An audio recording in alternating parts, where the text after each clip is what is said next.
Bismillahirrahmanirrahim. Assalamualaikum warahmatullahi wabarakatuh. Alhamdulillah Rabbil Alamin. Wassalatu wassalamu ala nabiyyina Muhammadin wa ala alihi wa sahbihi ajma'in. Amma ba'd. Kita panjatkan puja dan puji syukur kehadirat Allah Tabaraka wa Ta'ala. Pada kesempatan pagi menjelang siang yang sangat cerah ini, kita kembali diberi kekuatan, kesehatan, hidayah serta taufik dari Allah Jalla wa'ala, sehingga kita bisa kembali menghadiri kajian Ushulus Sunnah di pekan kedua di Masjid Gelora Indah di kota Purwokerto ini. Kita berharap semoga Allah Tabaraka wa Ta'ala berkenan untuk melimpahkan kepada kita semuanya ilmu yang bermanfaat, sehingga bisa kita amalkan sebagai bekal untuk menghadap kepada Allah Jalla wa'ala. Amin ya Rabbal Alamin. Salam dan salam semoga senantiasa tercurahkan kepada junjungan kita Nabi besar Muhammad sallallahu alaihi wasallam, kepada para sahabatnya, keluarganya, dan umatnya yang setia mengikuti tuntunannya hingga hari akhir nanti. Para hadirin hadirat yang kami hormati, dan juga segenap pendengar Radio Roja serta para pemirsa TV Roja dimanapun Anda berada. Pada kesempatan kali ini kita akan melanjutkan pembahasan yang sempat terhenti 2 pertemuan karena satu dan lain hal, dan hampir saja akan terhenti untuk ketiga kalinya. Alhamdulillah, Allah masih mengaruniakan kekuatan kepada kita semua sehingga bisa bertemu, walaupun mungkin pada hari ini akan banyak kekurangannya karena saya lagi kurang sehat. Semoga Allah berkenan untuk melimpahkan taufiknya kepada kita semuanya. Amin. Pada kesempatan kali ini kita masih akan membahas poin tentang antara rakyat dan penguasa. Kita akan lanjutkan membaca isi dari kitab Ushulus Sunnah karya Imam Ahmad rahimahullahu ta'ala. Silahkan bagi yang membawa kitab dilihat di paragraf nomor 29. Di paragraf nomor 29 halaman 65. Kata beliau, wal ghazwu madin ma'al umara ila yaumil qiyamati al-barri wal fajiri la yutrak. Kata beliau, berjihad tetap disyariatkan hingga hari kiamat. Berjihad tetap disyariatkan hingga hari kiamat, tidak ditinggalkan, baik itu beserta para penguasa yang baik maupun penguasa yang jahat. Berjihad tetap disyariatkan hingga hari kiamat, tidak boleh ditinggalkan beserta para penguasa, entah penguasa itu baik maupun penguasa tersebut jahat. Saya akan baca beberapa paragraf yang kaitannya dengan materi kali ini. Yang nomor 31 kata beliau, wadaf'us sadaqati ilaihim jaizatun nafidah. Diperbolehkan untuk menunaikan sedekah atau zakat lewat mereka. Mereka di sini siapa? Pemerintah. Diperbolehkan bagi kita untuk menunaikan zakat lewat pemerintah. Man dafa'aha ilaihim ajza'at anhu barran kana aw fajiran. Barang siapa yang membayar zakat lewat mereka, lewat artinya mereka sekedar jalan. Nanti mereka yang akan membagikan kepada orang lain. Amil. Barang siapa yang membayar lewat mereka, maka sudah dianggap sah. Entah penguasa tersebut baik ataupun jahat. Baik itu ya kalau penguasanya amanah, jahat itu kalau penguasanya koruptor. kalau penguasanya koruptor. Kata beliau, selama kita sudah menyerahkan kepada mereka, entah mereka itu baik atau jahat, amanah ataupun koruptor, maka kita sudah terbebas. Terbebas di sini maksudnya tidak wajib untuk ulang lagi zakatnya. Artinya kalau kita sudah bayar lewat mereka, kemudian tahu-tahu ada berita, ternyata korupsi yang terbesar justru di bagian yang ngurus masalah zakat, haji dan seterusnya. Wah, berarti anak harus mengulangi dong zakat anak yang dulu-dulu. Karena ternyata tidak sampai ke siapa? Nggak sampai kepada mustahik yang kita tuju. Belum nyampe ke sana sudah bocor. Nah, saking banyaknya tikus yang menggerogoti, akhirnya belum nyampe, sudah habis. Itu bagaimana? Kata beliau, az-za'at. Sudah sah. Ya, karena kita sudah menunaikan kewajiban kita. Kemudian kata beliau di paragraf nomor 32, wa salatul jumu'ati khalfahu wa khalfa man wallahu jaizatun baqiyatun tammatun rak'ataini. Diperbolehkan salat Jumat di belakang mereka. Mereka di sini siapa tadi? Pemerintah. Atau yang ditugasi oleh mereka. Bisa jadi pemerintahnya tidak bisa baca Quran. Ya, akhirnya dia tugasi imam yang mendapatkan amanah dari pemerintah. Boleh salat di belakang mereka. Dan hal tersebut tetap disyariatkan dan dianggap sempurna 2 rakaat. Artinya kalau kita sudah sholat Jumat 2 rakaat di belakang mereka, maka dianggap sempurna. Man a'adaha fahuwa mubtadi'. Barang siapa yang mengulang lagi sholat Jumatnya, kalau dia sudah sholat di belakang pemerintah, kemudian dia pulang ke rumah, dia ulang lagi sholatnya, maka dia adalah ahlul bid'ah. Maka dia adalah ahlul bid'ah. Tarikun lil athar. Dia meninggalkan hadis-hadis. Artinya tidak sesuai dengan hadis. Mukhalifun lis sunnah, menyelisihi sunnah. Laisa lahu min fadlil jumu'ati syai', dan dia tidak akan meraih fadilah salat Jumat sama sekali. Dia tidak meraih fadilah salat Jumat sama sekali. Idza lam yara as-salata khalfal a'immah man kanu barrihim wa fajirihim. Jika dia tidak meyakini salat di belakang penguasa siapapun dia, baik ataupun jahat. Fas-sunnah bi an yusalliya ma'ahum rak'ataini wa yadinu bi annaha tammatun la yakunu fi sadrika min dzalika syai'. Justru yang disunahkan adalah kita salat di belakang mereka 2 rakaat. Kenapa 2 rakaat?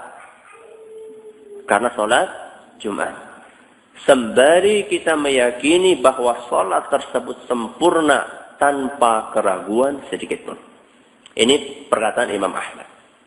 Sebelum kita bahas, kita akan memberikan sedikit muqaddimah yang saya rasa cukup penting.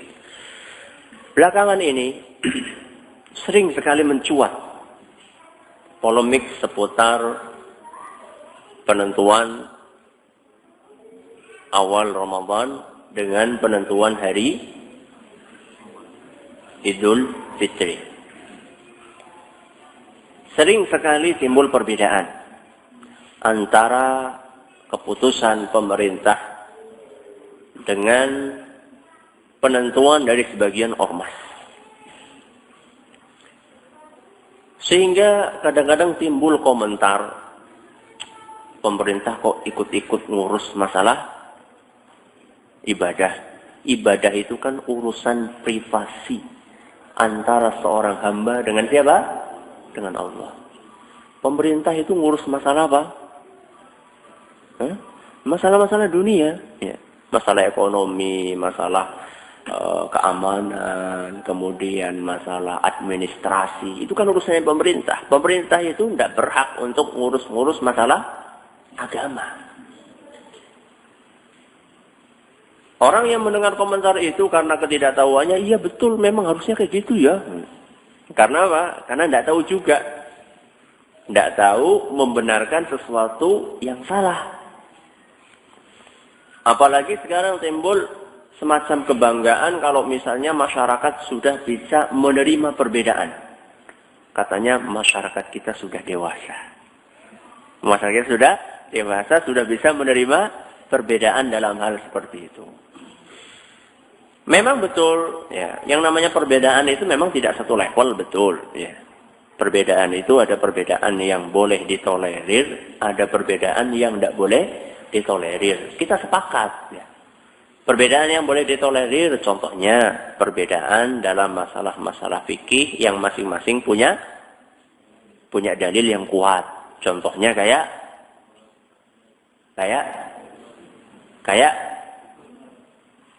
mengeraskan atau melirihkan basmalah ketika membaca Al-Fatihah. Contoh yang lain seperti sujud. Ketika turun ke sujud, apakah tangan dulu atau lutut dulu?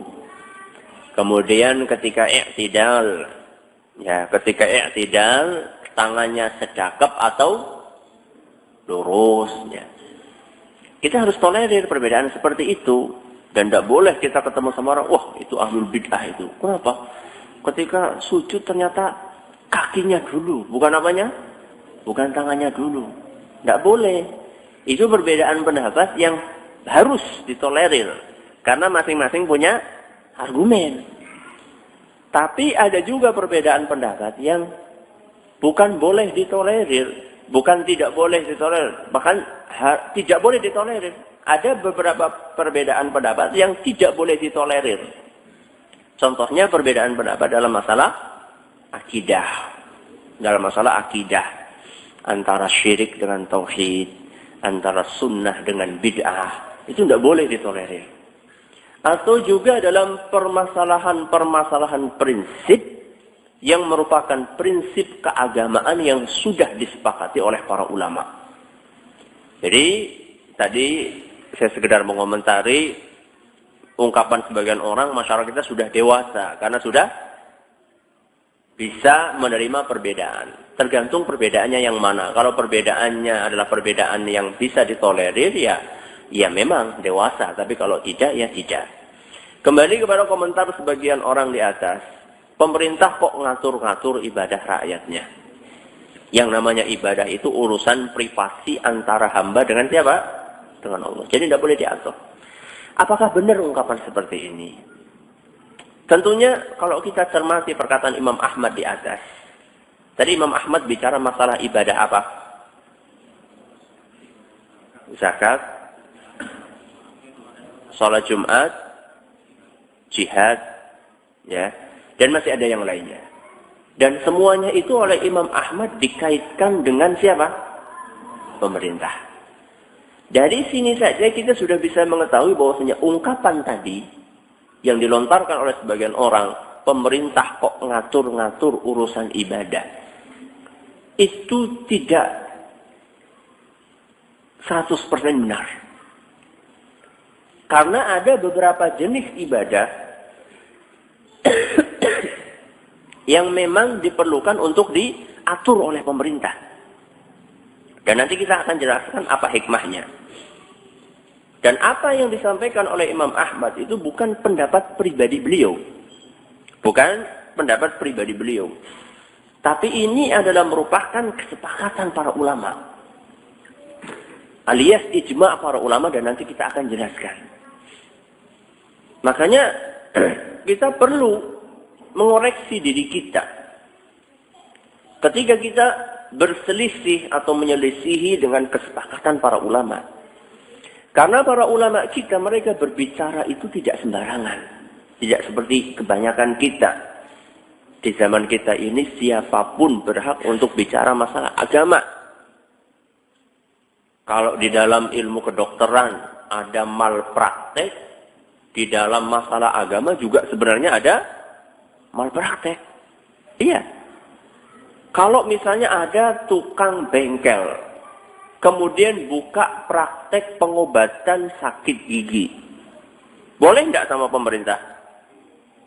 Nggak boleh. Kalau ketahuan akan dipenjara, dihukum. Tapi sekarang di negeri kita, siapapun kalau urusannya masalah agama, dia akan bebas untuk berbicara. Dan ini adalah salah. Maka nanti kita akan sampaikan bahwa apa yang disampaikan oleh Imam Ahmad di atas itu bukan ijtihadnya Imam Ahmad semata. Tapi ini adalah kesepakatan para ulama. Terus, apa sih sebenarnya hikmah diperlukannya campur tangan pemerintah dalam ibadah, dalam beberapa ibadah? Di antara hikmahnya, satu, kita itu perlu hidup dengan teratur. Pertama, kita perlu hidup dengan teratur. Al-Faqih Abu Abdillah Al-Qala'i Asy-Syafi'i, salah seorang ulama abad ke-7, di dalam kitabnya Tahdzib Ar-Riyasah fi Tartib As-Siyasah, beliau menjelaskan bahwa keteraturan urusan agama dan dunia adalah tujuan dan harapan semua insan. Semua pengen hidup kita itu teratur. Entah itu dalam masalah dunia maupun masalah agama. Dan itu kata beliau tidak akan pernah tercapai tanpa adanya pemimpin. Sesuatu tidak akan teratur kalau tidak ada apa? Pemimpin. Dan kalau tidak ada pemimpin, maka yang terjadi adalah perselisihan dan kekacauan yang terus-menerus tidak ada habisnya. Makanya ada sebagian riwayat yang menyebutkan bahwa 60 tahun dipimpin oleh penguasa yang jahat jauh lebih baik daripada semalam tanpa pemimpin. Berapa tahun? 60 tahun, bayangkan. 60 tahun beserta pemimpin. Itu pun bukan pemimpin yang ideal. Pemimpin yang apa? Yang jahat. Kata mereka lebih baik daripada semalam tanpa pemimpin. Kalau tidak ada pemimpin, yang terjadi adalah hukum rimba. Siapa yang kuat, dia yang berkuasa. Allah Subhanahu wa taala berfirman di dalam Al-Qur'an surat Al-Baqarah ayat 251. Dalam surat Al-Baqarah ayat 251, Allah Subhanahu wa taala berfirman, "Walaula daf'ullahi an-nasa ba'dahum bi ba'dil lafasadatil ard." Kata Allah, seandainya Allah tidak melindungi sebagian manusia dengan sebagian yang lainnya, niscaya bumi akan rusak. Kalau Allah tidak melindungi sebagian manusia dengan lantaran sebagian manusia yang lain.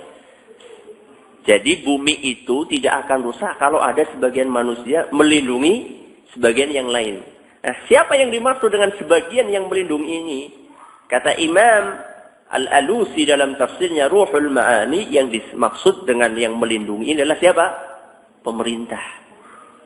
Makanya kata beliau di dalam ayat ini terdapat peringatan tentang keutamaan pemerintah. Karena tanpa keberadaan pemerintah, urusan itu tidak akan beres. Lawang ada pemerintah saja kadang-kadang kurang beres. Apalagi tidak ada pemerintah, lebih tidak beres lagi. Kemudian kata beliau, sehingga ada istilah agama dan pemerintah itu saudara kembar. Agama dan pemerintah itu saudara kembar. Ada agama, ada apa? Pemerintah. Ini saudara kembar. Keluar sama-sama bareng. Ya. Kenapa dikatakan saudara kembar? Kata beliau, karena agama adalah ibarat kepala, sedangkan pemerintah ibarat penjaga. Kepala, agama ibarat apa tadi? Kepala, sedangkan pemerintah ibarat penjaga. Kalau tubuh tidak ada kepalanya, apa? Mati, hancur. Sesuatu yang tidak ada kepalanya akan mati. Terus kalau sesuatu tidak ada penjaganya akan hilang. Sesuatu tidak ada penjaganya akan hilang. Coba antum buka toko sekarang, tidak usah dijaga. Nah, tinggalkan ke masjid, sholat. Gimana?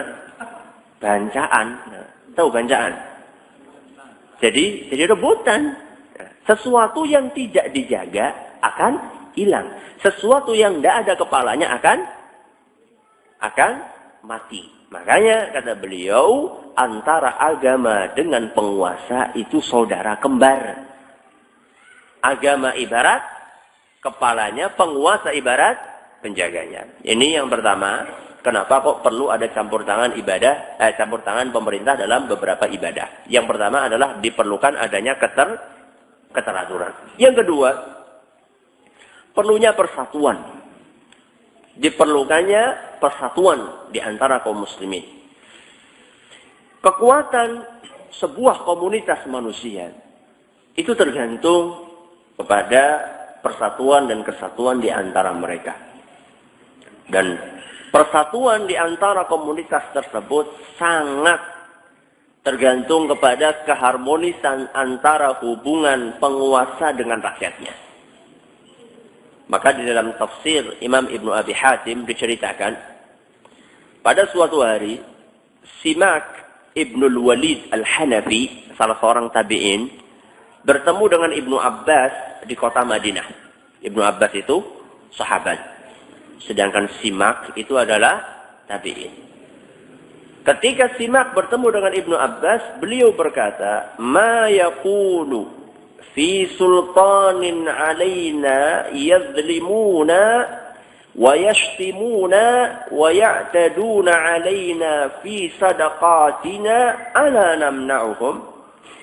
Ibnu Abbas, apa pendapat kamu?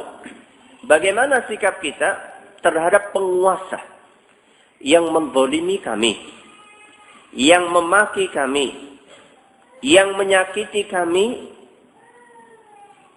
di dalam sedekah yang kami sampaikan kepada mereka? Dalam arti dia menyalahgunakan sedekah atau zakat. Ya persislah kayak kasus di negeri kita. Ya, persis kayak kasus di negeri kita. Ternyata tingkat korupsi yang paling tinggi pada hasil survei tahun 2003 justru di departemen yang mengurusi masalah zakat, infak, sedekah, haji pula. Ya, tambah lagi satu lagi. Bagaimana mereka itu tidak amanah dalam zakat-zakat yang kami sampaikan. Ala namna'uhum. Apakah boleh kami itu tidak mau membayar zakat itu kepada mereka? Jadi kalau misalnya mereka ngambil, kami tidak mau. Karena kami tahu bahwasanya mereka adalah orang yang tidak amanah. Apa kata Ibnu Abbas? La, jangan. Jangan engkau cegah mereka. Jangan engkau larang mereka untuk mengambil sedekah dari kalian. A'tihim ya Hanafi. Berikanlah zakat engkau kepada mereka, wahai Hanafi. Kemudian setelah itu, Ibnu Abbas memegang pundaknya Hanafi tadi, Simak Al-Hanafi. Kemudian berkata, Al-jama'at al-jama'ah. Persatuan dan persatuan. Ini nasihatnya Ibnu Abbas. Kenapa? Innama halakatil umam al-khaliyah bitafarruqiha. Karena umat-umat yang terdahulu itu hancur karena mereka itu saling berselisih dan tidak bersatu, kata beliau. Dan Allah Subhanahu wa taala telah berfirman di dalam Al-Qur'an surat Ali Imran ayat 103, "Wa'tasimu bihablillahi jami'an wa la tafarraqu." Dan berpeganglah kalian dengan tali Allah dan jangan bercerai-berai. Ini penafsiran dari Ibnu Abbas tentang tali Allah yang dimaksud, ya. Dan masih ada penafsiran yang lainnya. Tali Allah yang dimaksud adalah di antara tali Allah adalah pemerintah. Artinya berpeganglah kalian dengan pemerintah kalian. Dan masih ada penafsiran yang lainnya. Ini adalah hikmah kenapa kok ada aturan yang mengatakan bahwasanya beberapa ibadah itu perlu diurus oleh siapa? Oleh pemerintah. Berarti kalau kita mau zikir izin dulu sama pemerintah, Ustaz. Lihat, tadi saya sampaikan dari tadi adalah beberapa, tidak semuanya. Ya. Kalau antum mau sholat tahajud di rumah, ya tidak perlu antum izin dulu. Daftar hadir dulu, tidak perlu. Ya. Jadi ada beberapa ibadah yang kaitannya dengan urusan orang banyak, itu memang harus diatur oleh siapa? Pemerintah. Untuk apa tadi? Satu apa? Keteraturan. Yang kedua, persatuan. Ibadah apa saja yang perlu dilaksanakan beserta pemerintah? Di sini saya akan sampaikan ada 5.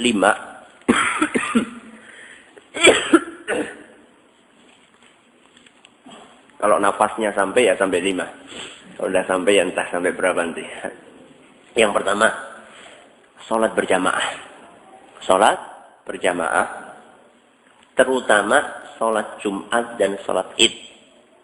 Sholat berjamaah, terutama sholat Jumat dan sholat Id. Di dalam Sahih Bukhari dikisahkan bahwasanya Ubaidullah ibnu Adi ibnu Khiyar ketika terjadi fitnah pada zamannya Utsman. Apa yang terjadi pada zamannya Utsman? Apa yang terjadi?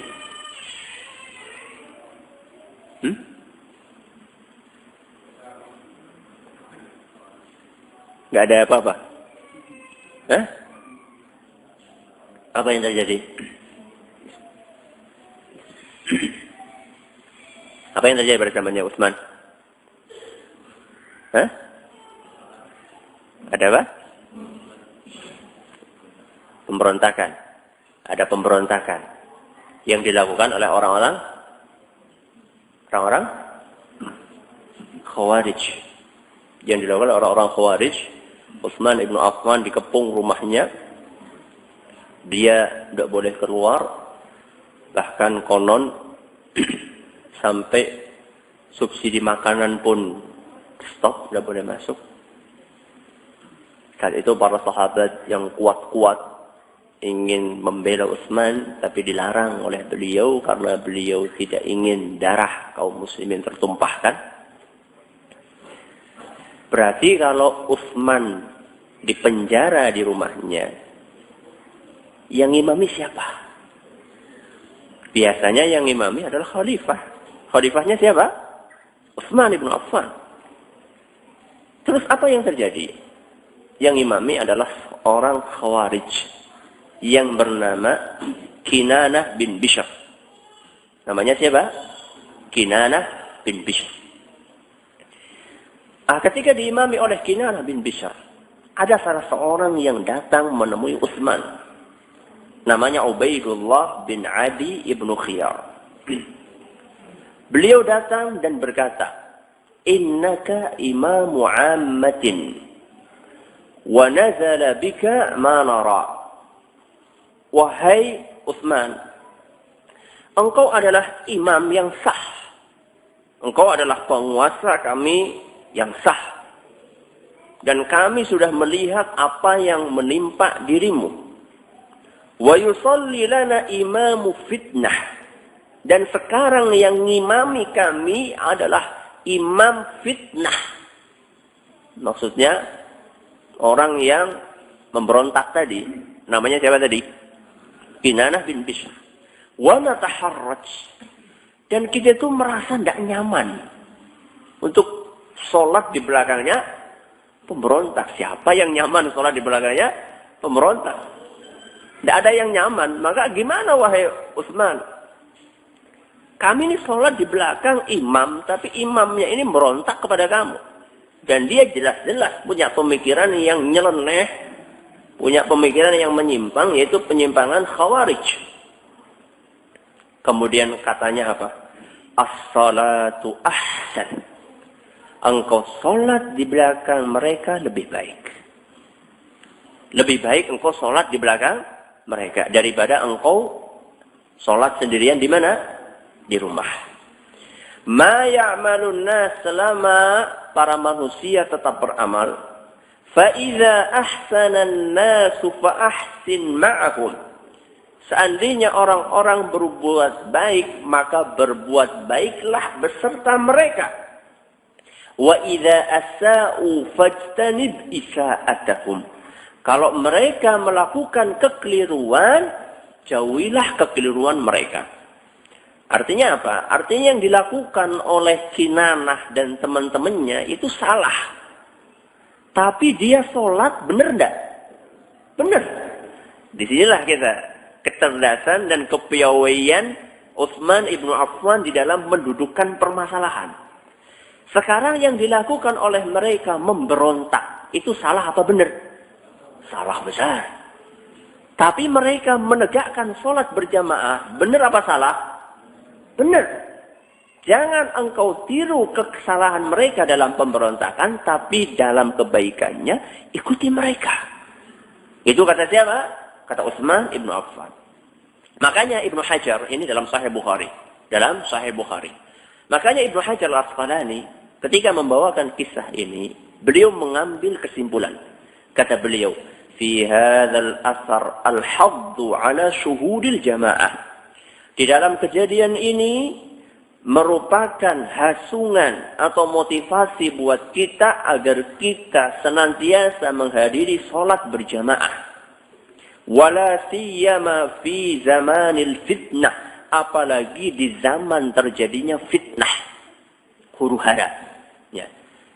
Di hari-hari biasa saja kita diperintahkan untuk sholat berjamaah, apalagi di zaman fitnah. Kenapa? Li'alla yazdad tafarruqul kalimah. Supaya perpecahan itu tidak semakin meluas. Jadi kalau misalnya sudah ada fitnah, kita tidak sholat pula, berarti kan fitnahnya tambah banyak. Makanya yang diperintahkan adalah bagaimana kita mempersempit fitnah tersebut. Adanya fitnah pemberontakan ini sudah terjadi, jangan ditambah dengan kita meninggalkan sholat berjamaah, tambah rusak nanti. Kemudian kata beliau, wa fihi anna salata khalfa man tukrahu salatu khalfahu aula min ta'tilil jamaah.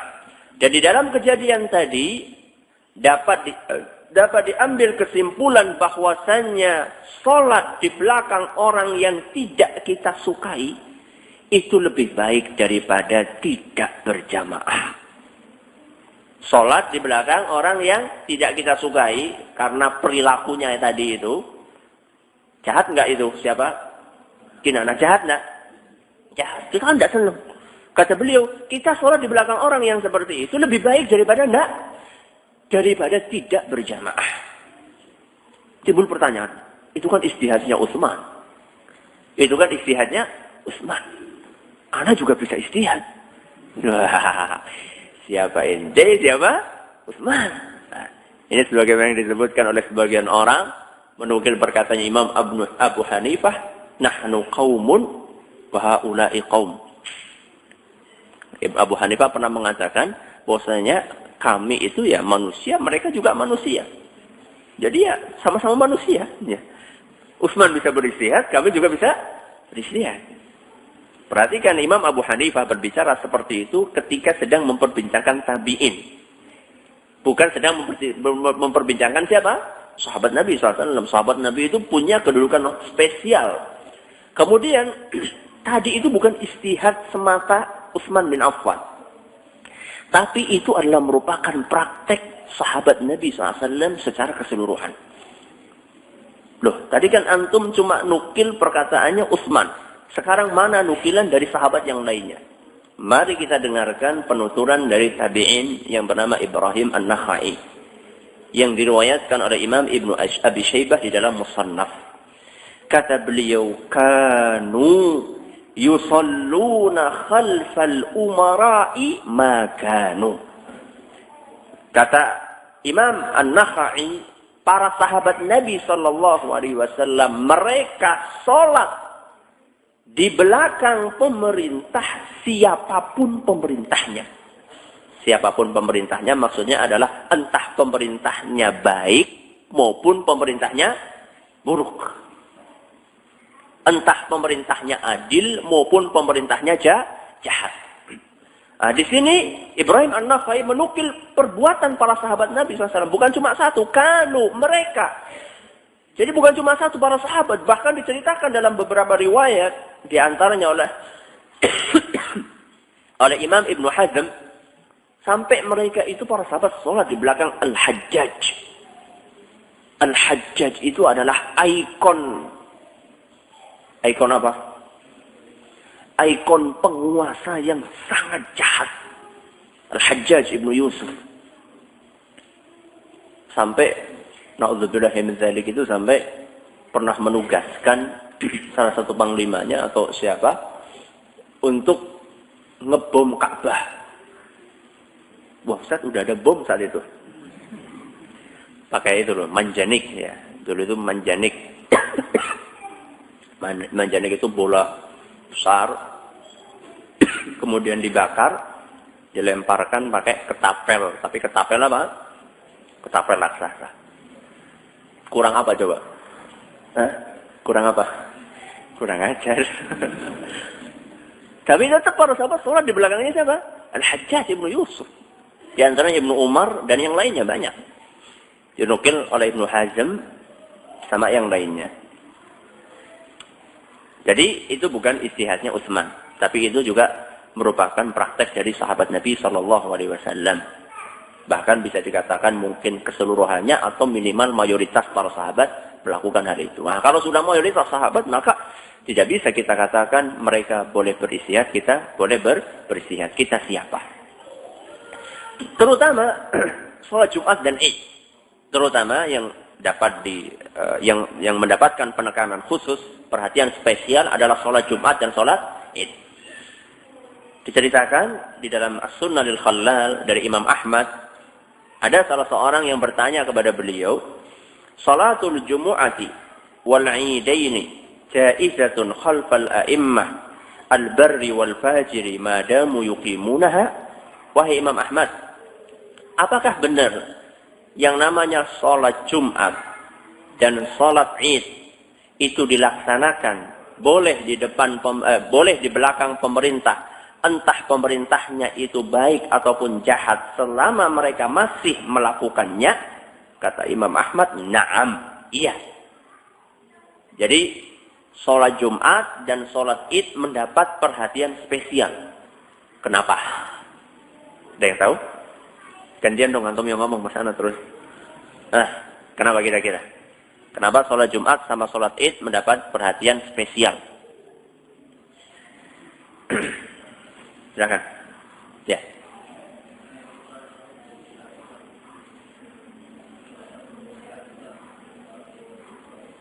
Salah satu bentuk syiar Islam. Sholat jamaah bukan syiar Islam. Sholat 5 waktu. Kenapa kok sholat Jumat dan sholat Id mendapatkan perhatian spesial dibanding sholat 5 waktu? Yang lain? Ya. Ada khatibnya. Ya. Ada yang lain? Tanda persatuan. Ya. Ada yang lain? Komunikasi pemerintah dengan rakyat. Kalau tarling? Yang lain?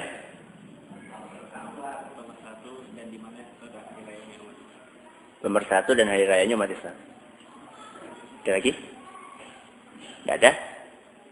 Karena sholat Jumat dan Id itu biasanya pelaksanaannya itu terpusat. Terpusat di tempat-tempat tertentu. Ya. Ada nggak sholat Jumat dilanggar? Ada enggak? Ada di sebagian orang yang enggak paham. Ya. Pokoknya asal punya langgar, merasa dia itu punya jamaah, langsung bikin Jumatan sendiri. Itu keliru sebenarnya. Jadi kata para ulama, yang namanya sholat Jumat atau sholat Id, itu sebenarnya tidak boleh banyak-banyak tempatnya. Kecuali kalau tempatnya enggak ya cukup, itu lain masalah. Makanya keliru sekarang. 1 RT. Jumatannya ada berapa? Ada 2. Luar biasa ini. Penuh banget mungkin Ustaz. Iya, penuh banget. Kosong. Cuma 2 saf. Yang satunya 2 saf. Karena masing-masing punya pengaruh. Sehingga ingin menunjukkan, menonjolkan pengaruhnya. Salah. Ya. Jadi karena kata para ulama, sholat Id dan sholat Jumat itu pelaksanaannya biasanya terpusat. Beda dengan sholat berjamaah. Sholat berjamaah itu dilanggar aja bisa kita lakukan. Langgar itu istilah di Indonesia ya. Nah, di dalam bahasa Arab tidak ada. Setahu saya istilah langgar itu tidak ada. Yang ada adalah masjid sama masjid jami'. Ya, masjid sama masjid jami'. Masjid itu yang biasa untuk sholat 5 waktu, masjid jami' itu untuk sholat Jumat. Mendapat perhatian khusus karena apa? Karena biasanya sholat Jumat sama sholat itu lebih apa? Terpusat. Makanya kalau misalnya masing-masing ingin bikin sendiri, maka itu merupakan salah satu pertanda terjadinya kekurang harmonisan di antara kaum muslimin, kecuali seandainya memang tempatnya tidak cukup, itu lain masalah. Ya. Tapi kalau tempatnya masih cukup, maka tidak boleh untuk bikin baru lagi. Tadi dikatakan, kita perlu sholat di belakang pemerintah, entah pemerintahnya jahat maupun pemerintahnya baik. Kalau pemerintahnya baik sih sudahlah. Pemerintahnya alim misalnya, alhamdulillah. Tapi ini pemerintahnya bukan alim, tapi pemerintahnya ini penjahat. Ya. Apakah kita tetap boleh sholat di belakang mereka? Jawabannya boleh. Tapi yang jadi masalah, kalau misalnya pemerintahnya itu kejahatannya sudah sampai taraf kekufuran. Kejahatannya sudah sampai taraf apa? Kekufuran. Itu gimana tuh? Masih nggak kita tetap sholat di belakangnya? Hah? Sholat enggak? Apa enggak pernah menangi? Hah? Enggak pernah? Alhamdulillah enggak pernah. Masya Allah kalau enggak pernah menang itu. Kata para ulama, kalau misalnya pemerintahnya melakukan kekufuran, maka saat itu kita tetap sholat di belakangnya. Loh Ustaz, bukankah orang yang melakukan kekufuran itu sholatnya tidak sah? Kalau sholatnya tidak sah, berarti kan makmumnya juga tidak sah. Kata para ulama, kita sholat di belakang mereka, kemudian sepulangnya ke rumah kita ulangi lagi. Kita sholat di belakang mereka, sepulangnya kita ke rumah kita ulangi lagi. Keterangan ini disampaikan oleh Imam Al-Barbahari di dalam kitab Syarhus Sunnah. Kata beliau, wa in kana imamuka yaumal jumu'ati jahmiyan wa huwa sultan, seandainya imam kamu di sholat Jumat adalah seorang Jahmiyah. Jahmiyah ini adalah orang yang mengikuti pemahaman yang kufur. Ya, Jahmiyah ini bukan sekedar bid'ah, tapi bid'ah yang sudah sampai taraf kesyirikan. Seandainya imam kamu pada hari Jumat adalah berideologi Jahmiyah dan dia penguasa, kata beliau, fasalli khalfahu, maka sholatlah di belakangnya tetap. Wa a'id sholataka, tapi ulangilah sholatmu ketika kamu pulang ke rumah. Loh, kenapa Ustaz masa perlu kayak gitu juga? Jawabannya adalah karena untuk menggabungkan sekian banyak maslahat. Yang pertama, maslahat menjaga persatuan.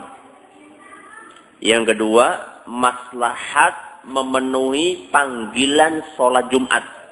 Karena dalam Al-Quran surat Al-Jumu'ah ayat 9 Allah subhanahu wa ta'ala berfirman, ya ayyuhalladzina amanu idza nudiya lis-salati min yaumil jumu'ati fas'au ila dzikrillah. Ini ayat menunjukkan perintah untuk memenuhi panggilan sholat Jumat. Fas'au, nah, penuhilah. Makanya para ulama mengatakan wajib memenuhi panggilan sholat Jumat siapapun yang memanggil. Jadi maslahatnya yang pertama untuk persatuan, yang kedua untuk mengamalkan firman Allah, yang ketiga untuk keabsahan sholat kita.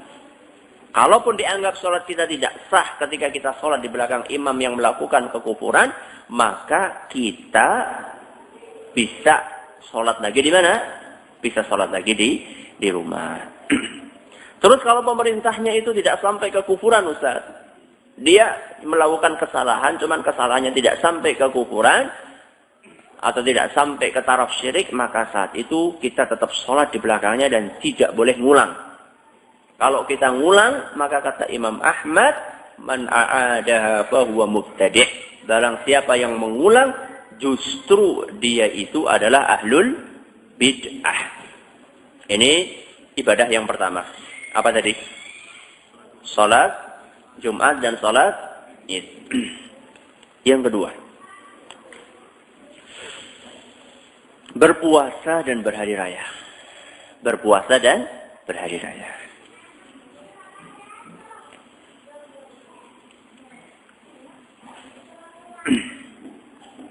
Tadi kita sudah sampaikan di depan bahwasanya sering terjadi polemik di negeri kita dalam masalah penentuan kapan mulai berpuasa dan kapan mulai Idul Fitri. Walaupun ada sebagian orang yang mengatakan kapan puasa nih, tanggal 1 Ramadan. Kapan ite 1 Syawal. Ya itu Anda menghindar itu namanya. Tapi kapan? Satu Ramadannya itu kapan? Ya. Apakah mungkin ya permasalahan ini lepas dari perhatian agama kita? Mungkin enggak?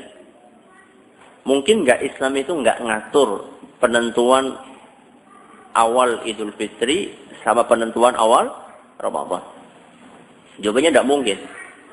Karena dalam urusan yang dianggap remeh oleh sebagian manusia saja, yaitu masuk kamar mandi. Penting mana itu?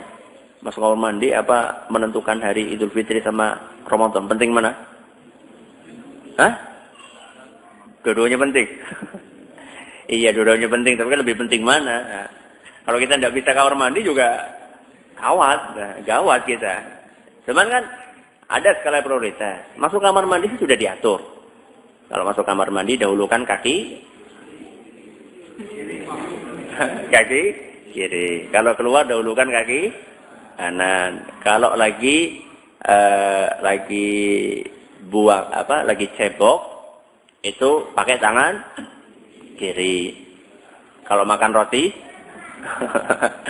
itu udah diatur ya dalam Islam. Masa dalam masalah-masalah yang sepele seperti itu sudah diatur, masa dalam perkara yang besar seperti penentuan Idul Fitri dan penentuan awal Ramadan tidak diatur? Itu kan tidak mungkin kan? Jadi secara rasio tidak mungkin ya. Terus apa sudah diatur, Ustaz? Ya sudah. Dalam hadis atau dalam Quran, Ustaz? Dua-duanya. Di Quran ada, di hadis ada. Di Quran dijelaskan secara tersirat. Di hadis dijelaskan secara tersurat. Di dalam Al-Quran Allah Subhanahu wa taala berfirman, surat Al-Baqarah ayat 189. Surat Al-Baqarah ayat 189. Kata Allah Subhanahu wa taala, "Yas'alunaka 'anil ahillah." Mereka para sahabat bertanya kepadamu, siapa? Kepada Rasul sallallahu alaihi wasallam. Tentang hilal. Apa hilal? Bulan. Hilal itu bulan sabit. Ya. Yas'alunaka 'anil ahillah. Mereka para sahabat bertanya kepadamu wahai Muhammad tentang bulan. Buat apa bulan itu?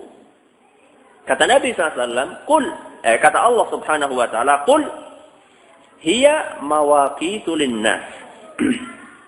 Katakanlah bahwa bulan itu adalah tanda-tanda waktu bagi manusia.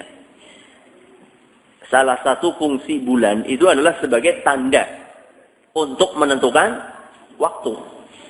Menentukan waktu diantaranya tadi, menentukan ini sudah masuk awal bulan atau belum masuk awal bulan. Ini secara tersirat. Jadi salah satu fungsinya bulan adalah untuk menentukan waktu. Ustaz itu kan dalilnya global, Ustaz. saya juga bisa mendatangkan dalil yang global dalam Al-Quran untuk menunjukkan pendapat saya. Oke, sekarang kita sama-sama punya dalil global. Mari kita melihat dalil rinci. Nah, kalau sudah masuk dalil rinci, kita sudah tidak bisa bermain lagi di situ. Kalau dalil global mungkin masih bisa dibawa ke sana, masih bisa dibawa ke sini. Tapi kalau sudah masuk dalil rinci, kita tidak bisa. Sabda Nabi SAW dalam Bukhari dan Muslim. Sabda Nabi SAW dalam Bukhari dan Muslim. Ad Abdullah bin Umar radhiyallahu anhuma, dari Abdullah bin Umar radhiyallahu anhuma, anna Rasulullah sallallahu alaihi wasallam dzakara Ramadan faqala, bahwasanya Rasulullah SAW suatu hari berbicara tentang bulan Ramadan, kemudian beliau berkata, manakala beliau sedang berbicara tentang bulan Ramadan, beliau berkata, la tasumu hatta tarawul hilal. Jangan kalian berpuasa sampai kalian melihat hilal. Apa tadi hilal? Bulan sabit.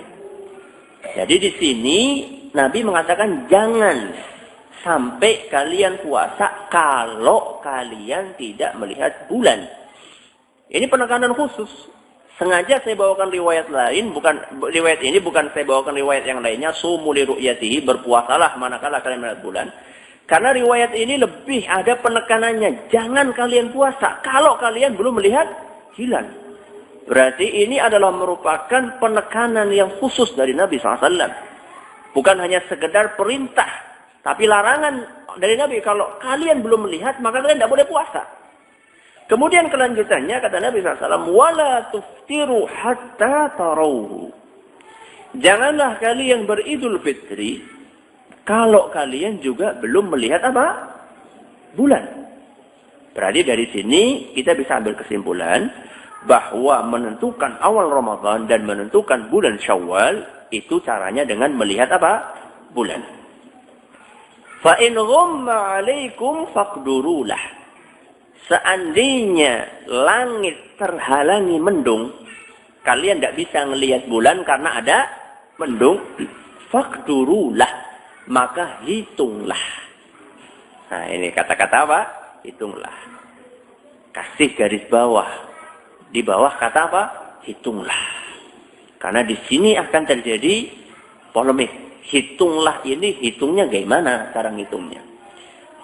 Sebagian orang ngitungnya ya kita hitung pakai hitungan pakai kalkulator atau pakai apa gitu. Atau pakai hitungan yang lain lah. Kita kan modern, kita kan sudah ada ilmu yang bisa untuk bahas masalah itu. Kita hitung dengan hisab atau dengan yang lainnya, dengan astronomi. Ya. Saya tanya sebelum kita jawab pertanyaan ini, ya. Saya tanya sama antum, siapakah yang paling paham tentang perkataannya Rasul SAW? Siapa? Para sahabat? Ada yang lebih paham lagi. Siapa? Rasulullah. Loh iya toh. Yang lebih paham dengan perkataan Rasul siapa? Rasul. Baru kemudian para sahabat.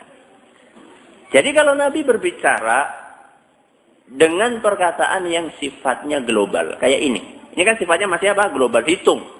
Hitung ini kan hitung kan macam-macam, ada hitung-hitungan kan macam-macam.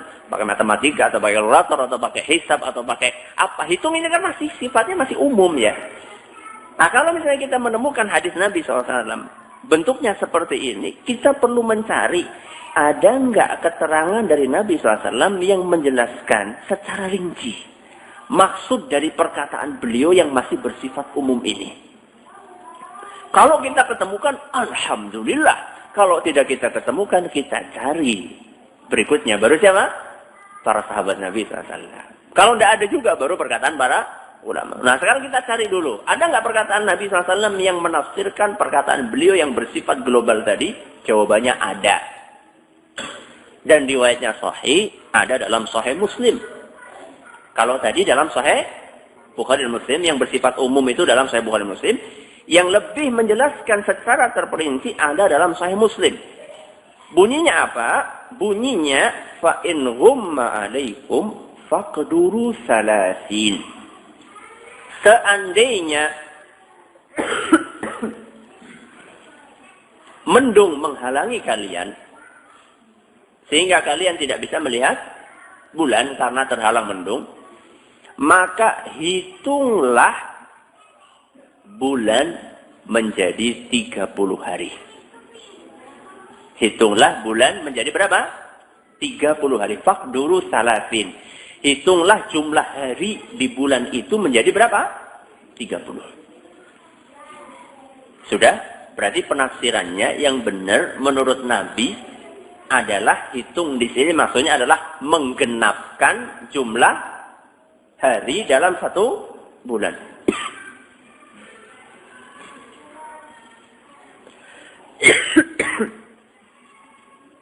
Nabi pernah berkata, "Asy-syahru hakadha wa hakadha wa hakadha."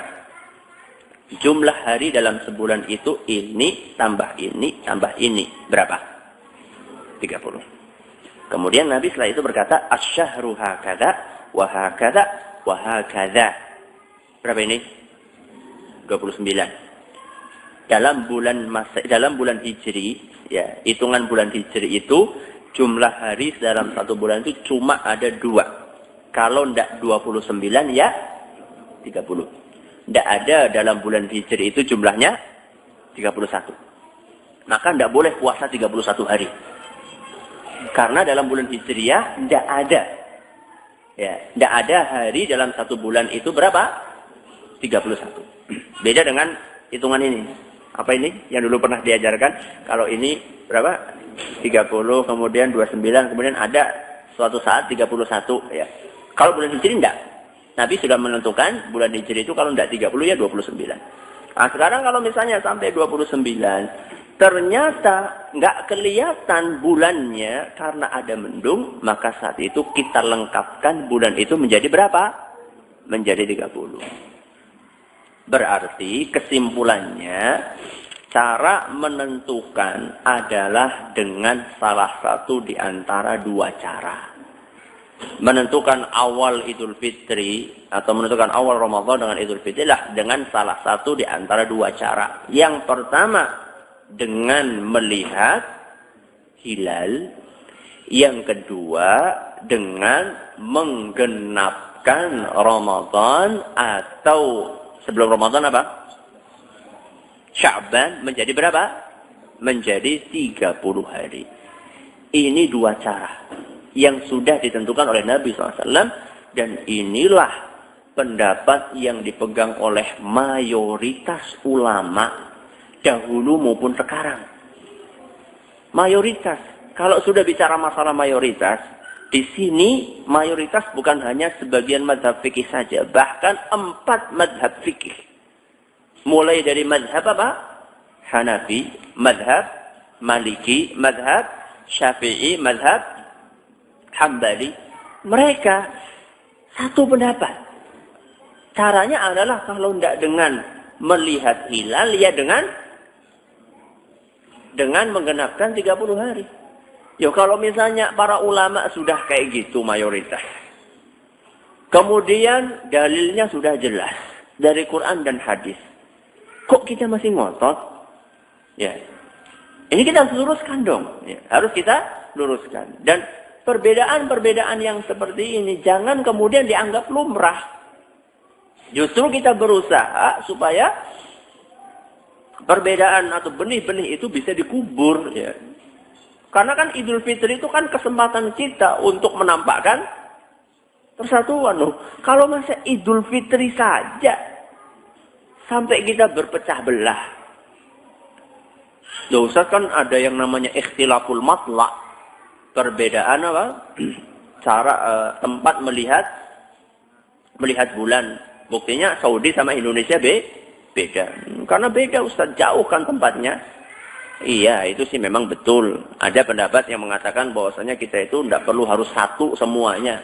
Satu dunia harus satu waktu idnya karena kita beda-beda tempatnya, negerinya jauh. Iya, memang ada. Tapi sekarang prakteknya kan bukan berbeda satu negara dengan negara yang lain. Berbeda satu RT dengan RT yang lain masalahnya. Itu bukan matlak lagi namanya itu. Bukan matlak itu namanya. Mungkin satu RT kok bisa beda, gimana sih? Ya. Bahkan satu keluarga pula. Sampai menantu agak tidak enak sama siapa? Mertuanya. Sering saya ditanya, Ustaz, anak gimana nih sama mertuanya? Kalau anak ikut mertua, gimana kalau tidak ikut? Jangan-jangan disuruh cerai. Payah pula ini, Ustaz. Jadi, beda dong. Beda antara matlak, itu biasanya adalah berbeda negara atau berbeda wilayah. Ini bukan matlak, ini adalah masih satu wilayah dan tidak boleh kita berbeda. Nah, supaya barang-barang itu bagaimana? Nah, disinilah pembahasan kita. Perlunya ada campur tangan dari siapa? Dari pemerintah.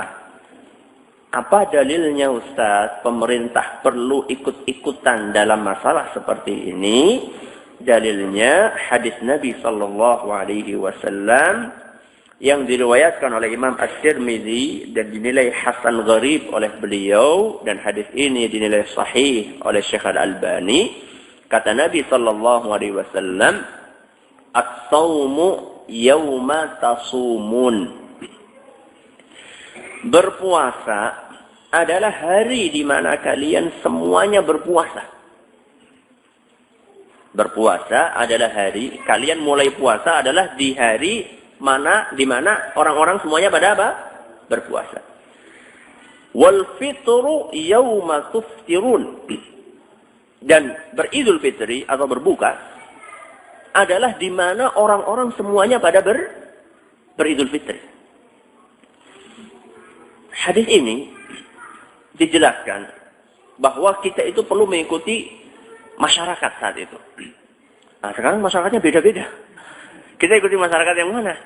Masyarakat RT kita atau masyarakat RT tempat kita atau RT tempat mertua kita? Kan bingung kan? Makanya di sini yang dimaksud yauma tasumun, di mana orang-orang semuanya pada berpuasa. Maksudnya adalah, kata Imam Abul Hasan As-Sindi, maksudnya penentuan urusan berpuasa, berbuka, dan berhari raya itu dikembalikan kepada pemerintah. Bukan dikembalikan kepada kewenangan person atau ormas. Ya. Karena dengan seperti itu, insya Allah akan terwujud keseragaman. Contoh mudah saja di Saudi. Ya. Di Saudi itu, seingat saya selama 10 tahun tinggal di sana, tidak pernah sekalipun ada perbedaan pendapat tentang kapan jatuhnya hari Idul Fitri ataupun Idul Adha. Seragam terus. Karena apa? Karena pemerintah saat itu punya kekuasaan di situ. Dan rakyatnya mengikuti apa yang diputuskan oleh pemerintah. Sehingga tidak ada carut-marut perbedaan, ini saling menyalahkan, ini saling menjelekkan. Tidak ada. Dan luar biasa, ramenya itu kalau sudah itu luar biasa, Masya Allah. Semangar, ya. Semarak sekali saat itu. Maka ini perlu kita ketahui, ya. Perlu kita praktekkan juga dalam kehidupan kita sehari-hari. Jadi ada beberapa urusan yang perlu kita kembalikan kepada pemerintah. Ada beberapa urusan yang boleh kita urus sendiri. Jadi jangan sampai kewenangan pribadi atau kewenangan ormas melebihi kewenangan siapa? Pemerintah. Sudah tidak sehat kalau seperti ini. Akhirnya yang terjadi adalah fanatisme. Masing-masing menonjolkan anak seperti ini, ormas anak seperti ini. Sehingga masing-masing berusaha untuk unjuk kekuatan. Ini loh, walaupun anak itu tidak sama atau walaupun anak beda, tapi kan tetap banyak lihat nih jamaah anak banyak kan. Nah, jadi bukan show, yang terjadi adalah show of force ya. Yang terjadi adalah unjuk kekuatan. Bukan lagi kita berusaha untuk mempersempit jurang-jurang perbedaan. Dan kalau sudah seperti ini sudah tidak sehat lagi. Loh, Ustaz, apa ormas atau pribadi itu tidak boleh ikut berpartisipasi? Boleh, membantu tidak apa-apa. Tapi nanti keputusannya dikembalikan kepada siapa? Kepada pemerintah, bukan memutuskan masing-masing. Alhamdulillah di negeri kita lumayan lah pemerintah kita dalam masalah ini sudah berusaha semaksimal mungkin kayaknya dengan menugaskan sekian banyak orang di sekian titik di tanah air. Ya, Ustaz, kok di Cakung ada yang melihat, Ustaz?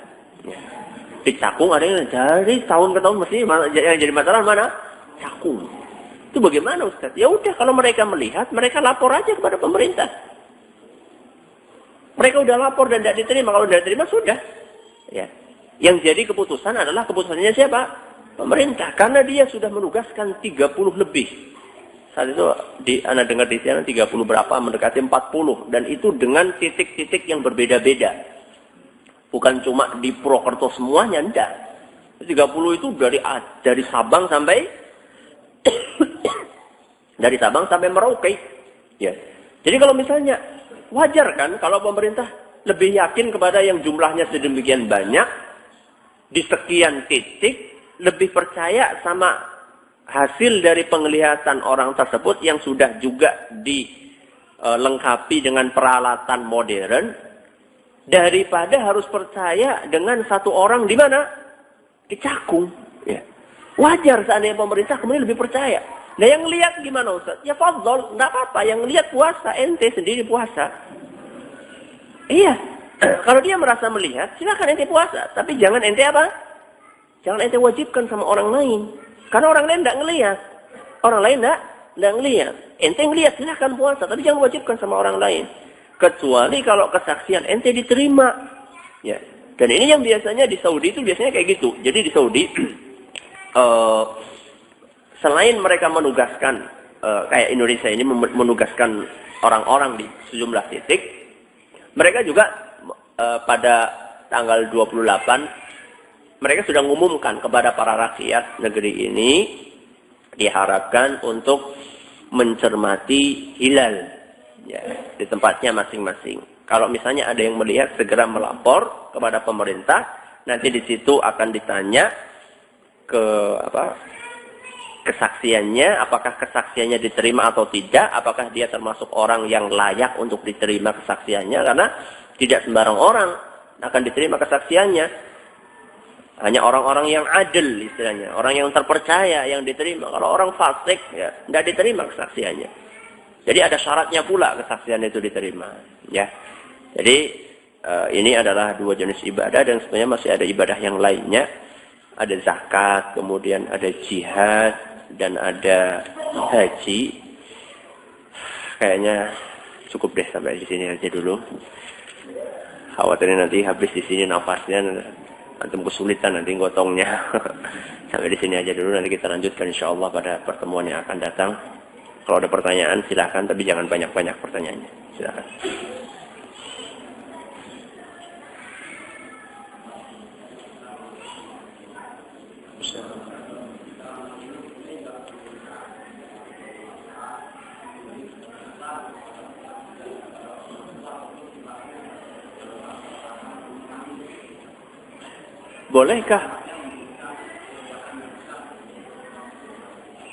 Bolehkah dalam hal ini pemerintah memberikan ketegasan? Boleh, bahkan kalau bisa sangat bagus. Ya. Jadi pemerintah itu punya taji gitu. Pemerintah punya harga punya kedudukan yang terhormat. Justru disitulah sebenarnya salah satu manfaat adanya pemerintah itu di situ. Tapi kenyataannya di negeri kita kan pemerintah misalnya kayak gini, ya silakanlah masing-masing ikuti. Jadi kayaknya hambar. Kenapa kok pemerintah di negeri kita tidak memaksakan dalam tanda kutip keputusannya? Karena ya termakan dengan apa yang dikatakan demokrasi. Ya. Jadi bebas, masing-masing apa? Bebas untuk mengungkapkan keyakinannya. Ini namanya kebebasan yang kebablasan. Ya, bebas itu ada aturannya. Silakan.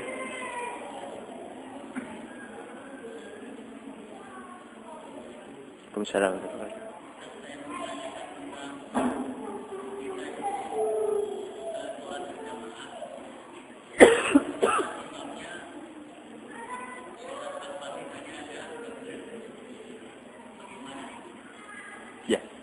Bagaimana dengan sholat berjamaah, imamnya Al-Fatihahnya tidak benar? Berarti imamnya melakukan kekeliruan dalam bacaan. Sebelum saya jawab, tadi kita sudah sampaikan bahwa yang mendapatkan penekanan khusus dari para ulama supaya kita sholat di belakang penguasa adalah sholat apa? Jumat dan sholat Id. Adapun sholat 5 waktu lebih fleksibel,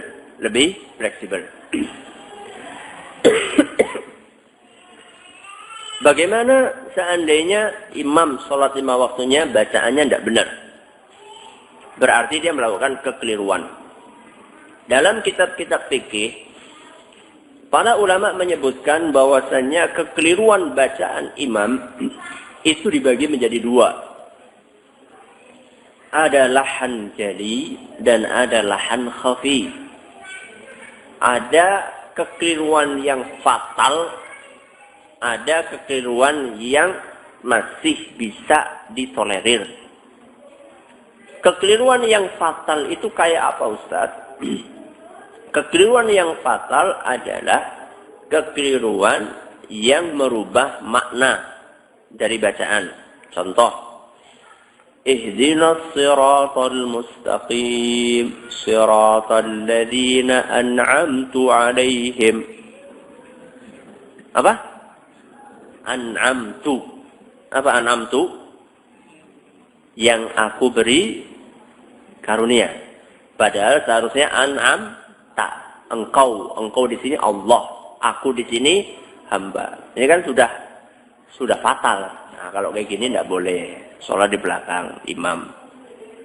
Tapi kalau bacaan kekeliruan itu tidak sampai merubah makna, contoh, iyyaka na'budu wa iyyaka nasta'in. Apa? Tangin, bukan ta'in. Nah, itu tidak merubah makna itu. Itu tidak apa-apa. Tidak apa-apa, tapi kalau bisa dinasehati. Kalau bisa dinasehati, kalau tidak bisa ditunggu sampai masih muda, Ustaz.